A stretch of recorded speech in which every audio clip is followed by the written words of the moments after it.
Tout ce que j'avais construit s'est effondré en 5 secondes. Basé sur des faits réels.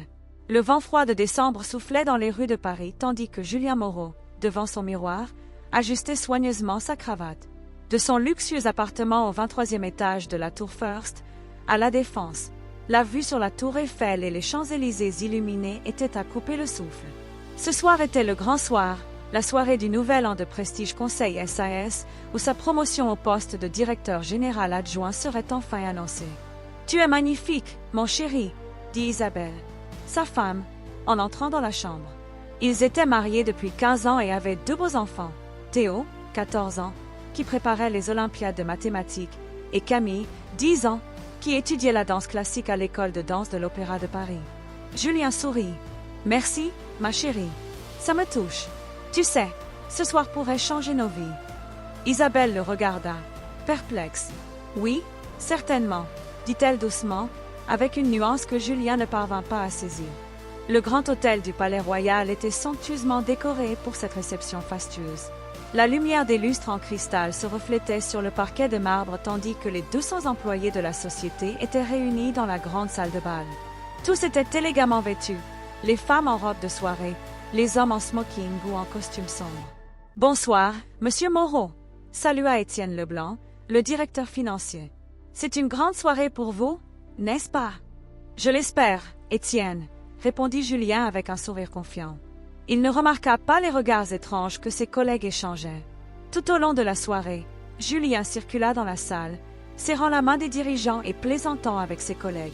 Tous le félicitèrent, certains avec des expressions bizarres. Thomas Dupont, le directeur des ventes, semblait particulièrement mal à l'aise. « Julien, écoutez, » commença Thomas, mais à ce moment précis, Olivier Bernard, le directeur général, s'approcha du micro. « Chers collègues, bonsoir à tous. Bienvenue, » commença Olivier, et le silence se fit dans l'assistance. « Ce soir, nous célébrons un événement exceptionnel.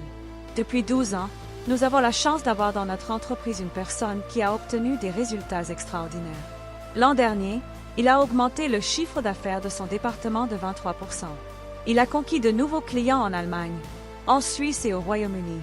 Il sera notre nouveau directeur général adjoint. » Le cœur de Julien s'emballa. C'était son moment. Isabelle se tenait à ses côtés, le visage étrangement serein. « Julien Moreau !» s'exclama Olivier, et la salle éclata en applaudissements. Julien monta sur scène, saluant fièrement. Les projecteurs l'éblouissaient. C'était l'apogée de sa carrière. À 37 ans, déjà directeur général adjoint d'une entreprise au chiffre d'affaires de 100 millions d'euros. Son père, simple électricien marseillais, aurait été fier. Sa mère, qui faisait le ménage pour subvenir aux besoins de la famille, aurait sans doute versé des larmes d'émotion. « Merci, Olivier. Merci à tous. » commença Julien. « C'est le plus grand honneur de ma vie. Je vous remercie de la confiance que vous m'avez témoignée. » C'est à ce moment précis qu'Isabelle s'avança. Un silence de mort s'abattit sur la pièce. Tous la dévisageaient, stupéfaits. « Excusez-moi, puis-je vous interrompre un instant ?» demanda-t-elle d'un ton ferme. Julien rit, gêné. « Bien sûr, ma chérie. Tu as quelque chose à dire ?» Isabelle sortit une enveloppe de son sac. Son visage était pâle, mais résolu. « Oui, je veux dire quelque chose. Devant tout le monde. » Un murmure commença à parcourir la salle. Julien sentait que quelque chose clochait, mais il ne comprenait pas encore quoi. « Tu vois, Julien, » poursuivit Isabelle, sa voix résonnant dans le micro, « nous sommes mariés depuis 15 ans. Pendant 15 ans, je t'ai cru. Pendant 15 ans, nous avons construit notre vie ensemble. Nous avons 2 enfants merveilleux. » « Isabelle, de quoi parles-tu » demanda Julien, la panique dans la voix. « Voilà, tu me trompes depuis 6 mois, » dit Isabelle calmement. « Tu crois que personne n'est au courant? Tu te crois si maligne ?» Un silence de mort s'abattit sur la salle. On entendait le souffle de 200 personnes. « Ne fais pas d'esclandre, Isabelle. Ce n'est pas le lieu. » commença Julien. Chloé Girard lâcha Isabelle, prononçant le nom comme une gifle. « Ta secrétaire, 25 ans, dans son appartement rue du Faubourg Saint-Honoré, tous les mardis et jeudis, alors que tu étais censé être en réunion à Lyon. » Julien devint livide. Dans la salle, certains retinrent leur souffle, d'autres secouèrent la tête. « J'ai les preuves », poursuivit Isabelle en montrant l'enveloppe. « Photos, reçu d'hôtel, messages. Tout. C'est alors qu'un événement inattendu se produisit. Une jeune femme émergea de la foule. Chloé Girard. Les larmes coulaient sur ses joues. « Je suis désolée, dit-elle d'une voix tremblante. Je suis désolée, Isabelle. Je ne voulais pas. Il m'a dit que tu allais divorcer. Qu'il ne t'aimait plus. » L'assistance a poussé un cri d'indignation, certains fusillant Julien du regard.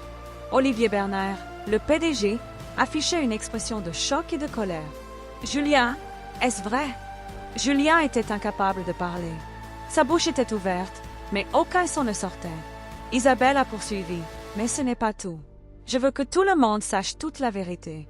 Julien n'a pas seulement trahi notre famille. Il a aussi trahi l'entreprise. Quoi? S'est exclamé Olivier. Oui, a confirmé Isabelle. Et ces 23% de croissance dont tu parles, l'année dernière. Ils provenaient en réalité de clients fictifs. Julien a émis de fausses factures et a empoché la différence.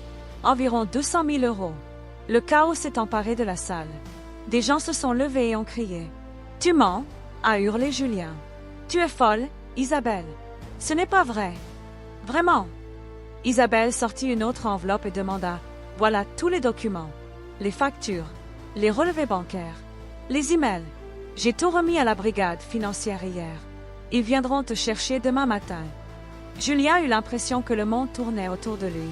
Il tenta de se diriger vers la sortie, mais Thomas Dupont et deux autres collègues lui barrèrent le passage. « Tu ne vas nulle part, » dit Thomas d'un ton grave. « La police arrive. »« Comment as-tu pu faire ça, Julien ?»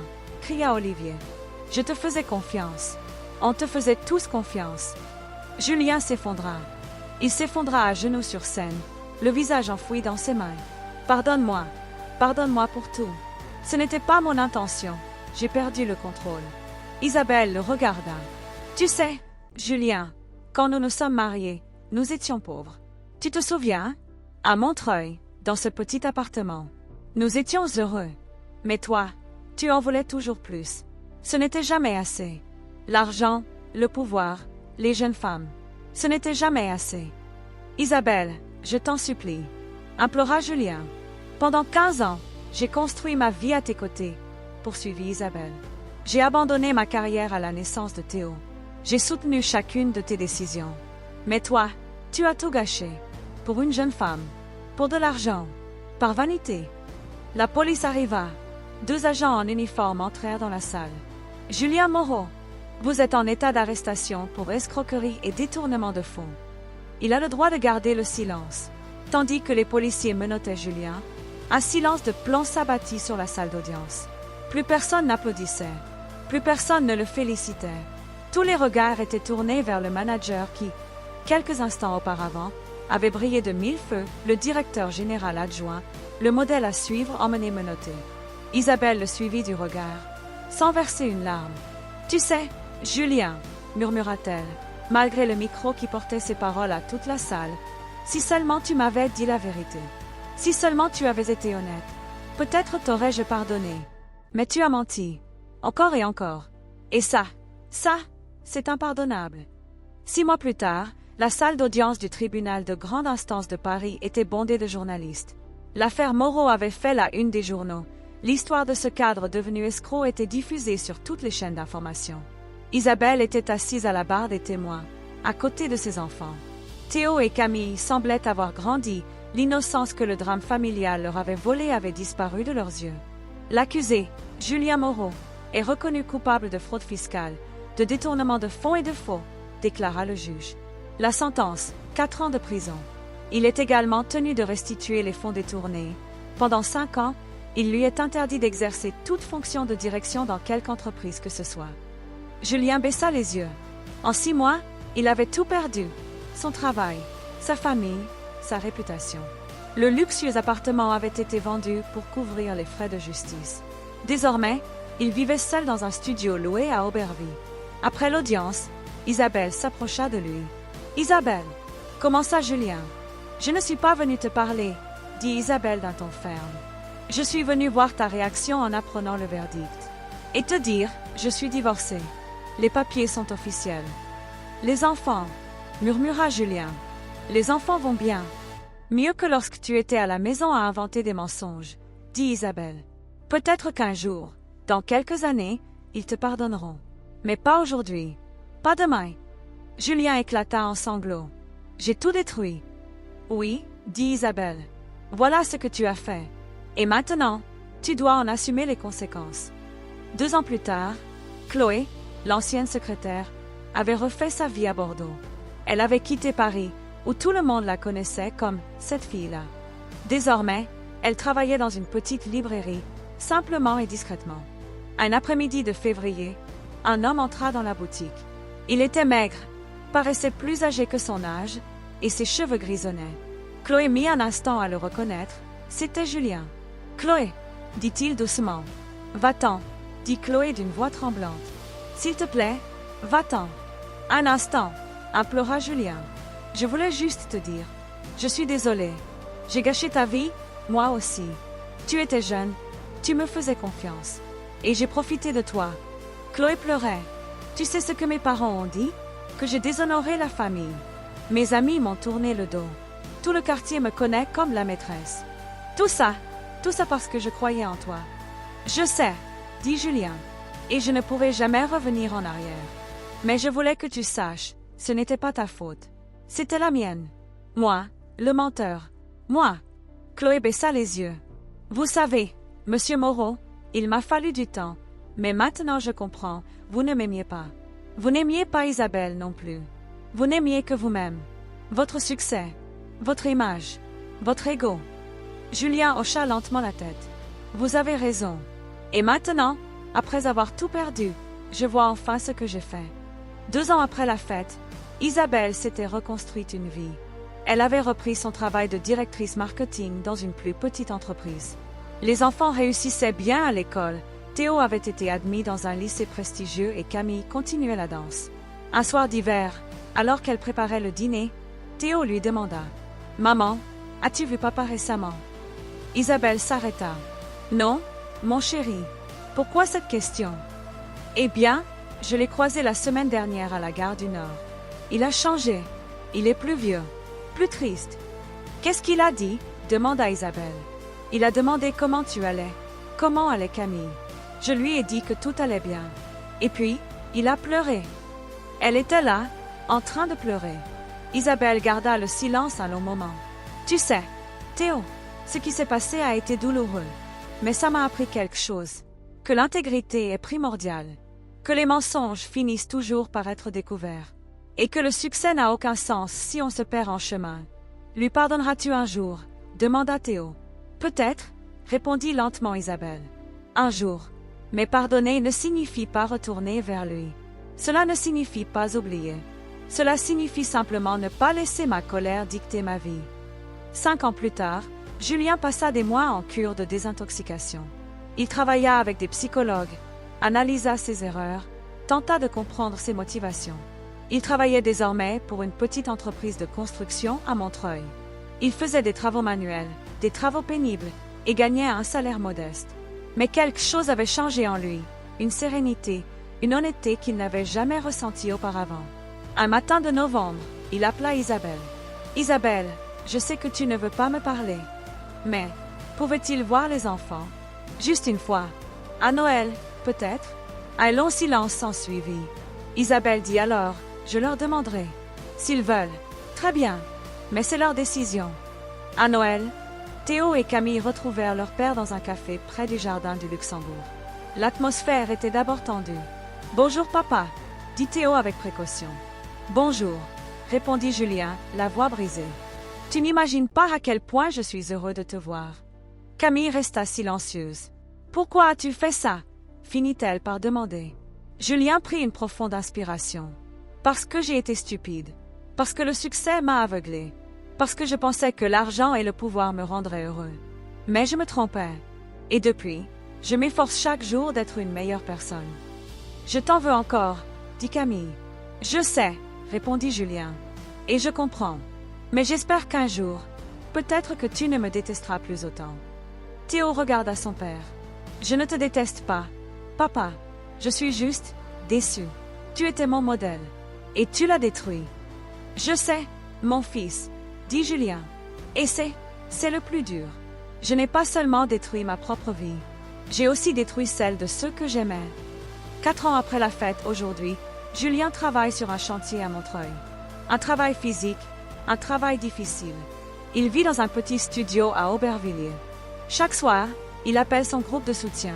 Bien qu'il n'ait jamais été alcoolique, le programme l'a aidé à assumer ses responsabilités. Isabelle est heureuse.